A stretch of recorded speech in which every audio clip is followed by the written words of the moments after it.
കേരളത്തിലെ ആചാര സംരക്ഷണത്തിന് നേതൃത്വം കൊടുക്കേണ്ട ഒരു ഗവൺമെൻറ്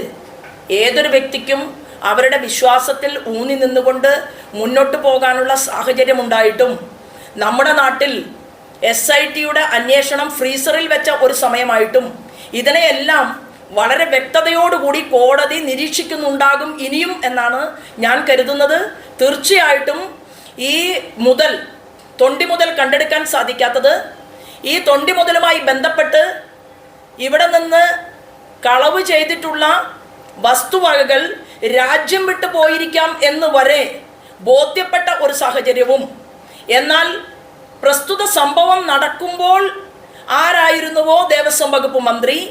ആ ദേവസ്വം വകുപ്പ് മന്ത്രിയിലേക്ക് ചോദ്യങ്ങൾ എത്താത്തതും, ആഭ്യന്തര വകുപ്പിൻ്റെ, അതായത് വിഖ്യാതമായ ശബരിമല പോലെയുള്ള ഒരു ക്ഷേത്രത്തിൻ്റെ പരിസര പ്രദേശങ്ങൾ നിരീക്ഷിക്കാൻ ഇഷ്ടത്തിന് ക്യാമറകൾ ഉണ്ടായിട്ടും അവിടെയൊന്നും ഇത് മനസ്സിലായില്ല എന്നുള്ളതും